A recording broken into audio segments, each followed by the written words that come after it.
이번 시간에는 데이터 입력 도구군의 그 스타일 속성에 대해서 알아보려고 하는데요. 이 데이터가 입력될 때 사용할 수 있는 그런 속성으로서 이 글자도 그 영어라던가 숫자라던가 암호, 한글 입력 속성들을 다 설정을 하실 수가 있고요. 이 화면 내에서의 속성 변화라던가 화면을 감춘다던가 아니면 선택 표시를 한다던가 콤마 삽입을 하는 이런 세세한 기능 입력 속성들을 이 스타일 속성에서 모두 구현할 수 있습니다. 그럼 화면을 보면서 알아보도록 하겠습니다. 바로 스타일 속성에 대해서 알아보도록 하겠습니다. 자, 스타일 속성이라고 해서 제가 미리 입력하는 그 공간들을 미리 만들어 봤습니다. 왜냐면 스타일 속성 안에 구성되어 있는 그 요소가 4가지로 구성이 되어 있거든요. 그래서 입력하는 그 공간 오른쪽을 클릭을 하게 되면 스타일 속성이라고 나타나 있습니다. 자, 이걸 누르게 되면 입력 속성이라고 해서 가장 첫 번째 보여지고 있죠. 자, 여기 보면 한글 입력부터 시작을 해서 숫자라든가 암호, 영문도 소문자와 대문자로 나뉘어져 있습니다.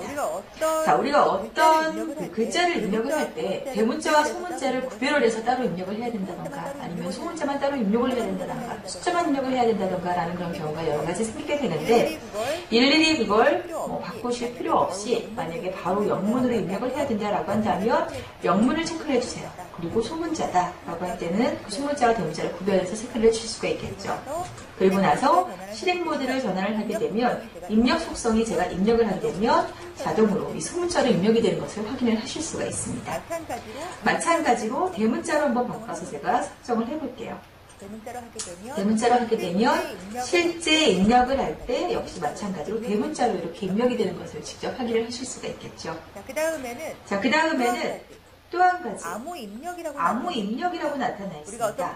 우리가 어떤 포털 사이트를 들어가든 아이디를 치고 그 다음에 비밀번호를 입력을 하게 되잖아요. 그때 이제 공개가 되지 않게 하기 위해서 이제 별 표시라던가 뭐 X 표시로 많이 표시를 하게 되는데 자, 암호 입력이라는 걸 눌러주게 되면 실제 데이터를 입력을 할 때 화면상에 그 데이터가 보여지지 않는 거죠. 이렇게 별 표시로 나타나게 되는 겁니다. 그럴 때 이제 사용을 하실 수가 있겠고요. 자, 이번에는 두 번째, 화면 속성에 대해서 한번 알아보도록 할게요. 화면 속성이라고 해서 자동 크기, 그 다음에 읽기 전용, 자동 탭 이동과 다중 라인, 아톰명 표시라는 게 나타나 있습니다. 자, 이걸 보게 되면 자동 크기, 이거는 실제 그 글자 크기를 변경하게 되면 자동으로 칸이 알아서 변경이 되게 되는 걸 사용을 하실 수가 있어요. 제가 지금 칸을 크게 그려놔서 지금 이렇게 미리 입력을 해주게 되면 만약에 그 글자 크기에 따라서 자동으로 지금 설정이 되게 되는 부분들입니다. 더 큰 포인트를 바꿔야 되겠다. 뭐 한 22다. 그러면 이렇게 점점 칸이 커지는 걸 보실 수가 있죠.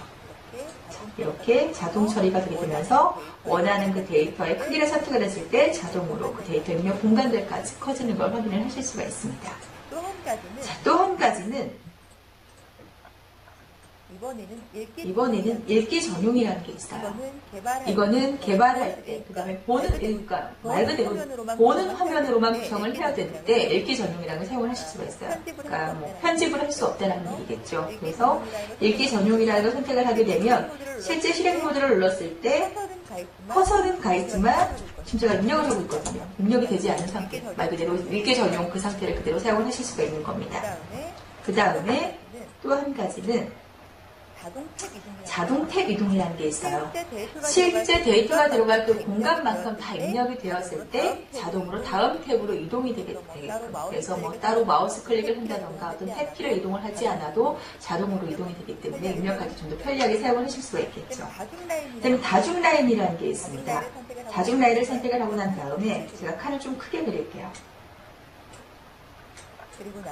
그리고 나서 데이터가 뭐 길 경우도 있고 그 다음에 뭐 한꺼번에 모두 다 입력이 되지 않는 경우에 당연히 이제 엔터를 쳐가면서 다음 뭐 라인으로 이렇게 입력이 돼야 되겠죠. 그래서 그런 것들을 사용을 하실 수가 있는데 실행 모드를 전환을 하고 난 다음에 제가 여기다가 이렇게 입력을 해주게 됩니다.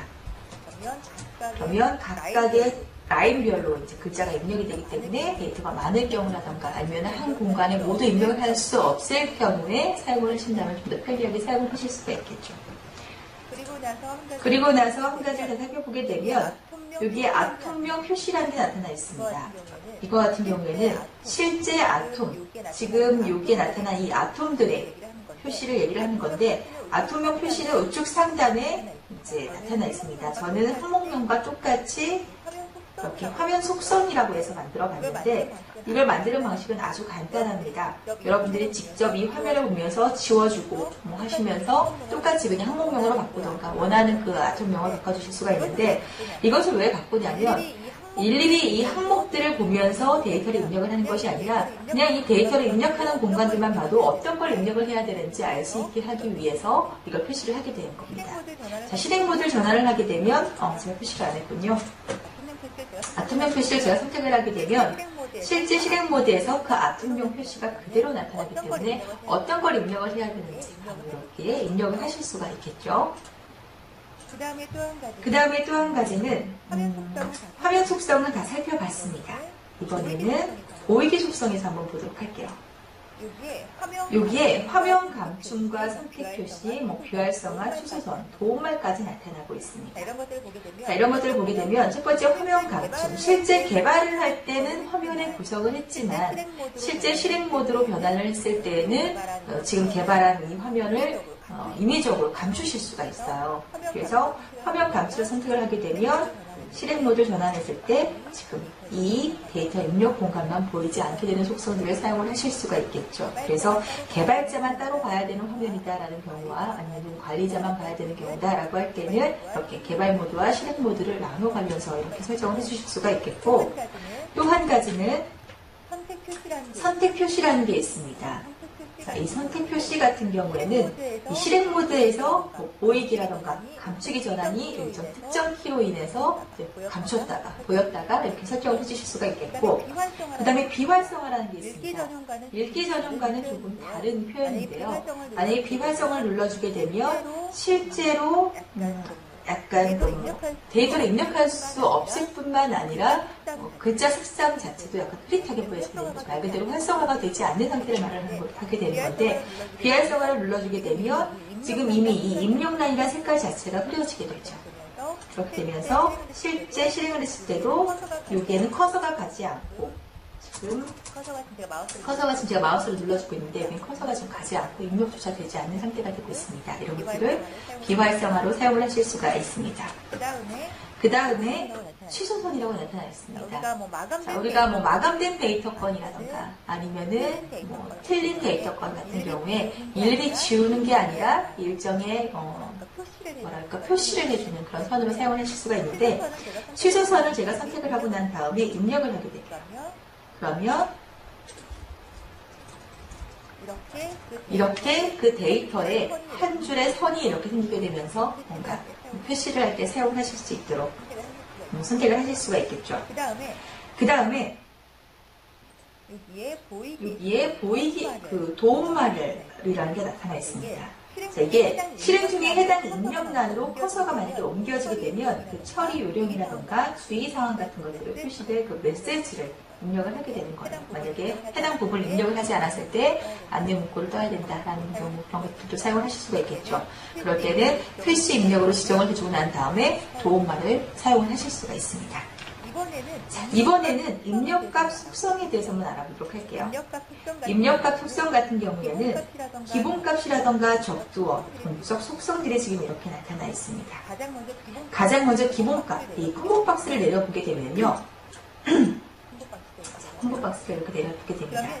그러면 실제 실행 모드에서 데이터 입력란에서 자동으로 채워질 그 값들이 지금 이렇게 나타나고 있어요. 그런데 지금 이렇게 보여주고 있는 그 값들은요, 로그인 할 때 사용했던 사용자와 아이디라던가 아니면은 그 날짜, 이런 것들을 이제 선택만 하면 자동으로 그 날짜가 입력이 되게 되는 그런 것들을 사용하실 수가 있는데, 나타난 이 기본 값들 말고 내가 따로 표시를 해야 되겠다라고 할 때에는 여기에 직접 입력을 해주실 수가 있습니다. 제가 기본 값이라는 이름을 똑같이 이렇게 넣어줄게요. 그렇게 되면 실제 실행 모드에서는 기본값이라고 해서 저절로 그 데이터가 넣어져서 아예 그 기본값이라는 그 데이터가 보여지고 있는 걸 확인을 하실 수가 있습니다. 자, 또 한 가지는 적두어라고 나타나 있어요. 이 적두어 같은 경우에는 자료 형태가 꼭 문자형일 때만 사용하실 수 있는 그런 속성입니다. 그래서 이 화면의 입력란에서는 보여지진 않아요. 근데 실제 데이터베이스에 저장이 될 때 여러분들이 입력한 그 데이터가 앞에 접두어로 지정한 내용이 더해서 저장되는 그 접두 문자 처리 속성이라고 보실 수가 있습니다. 말이 조금 어렵죠? 구별을 해야 되는 그런 값들이 있습니다. 똑같은 값인데 어떤 것들은 여자, 어떤 것들은 남자 이렇게 구별하는 것과 마찬가지로 똑같은 일이지만 하나는 A1이고 하나는 B1이다 이렇게 나눠야 될 그런 여러 가지 그 데이터건들이 있을 수가 있죠. 그럴 때 미리 이렇게 접두어를 넣어주게 돼요. 제가 A라는 접두어를 넣어주게 되면 실제 개발 모드에서든 실행 모드에서는 보이지가 않습니다. 그런데 실제 데이터베이스 안에서 보게 되면 그 접두어가 표시가 된 것을 확인하실 수가 있습니다. 그 다음에 동적 속성이라고 해서 나타나고 있습니다.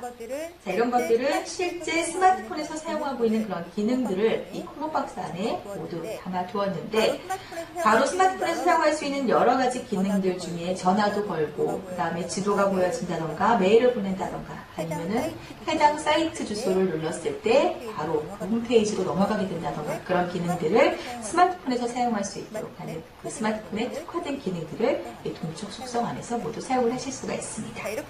자, 이렇게 해서 첫 번째 스타일 속성에 대해서는 알아봤고요. 두 번째 스타일 속성은 다음 시간에 한번 알아보도록 하겠습니다.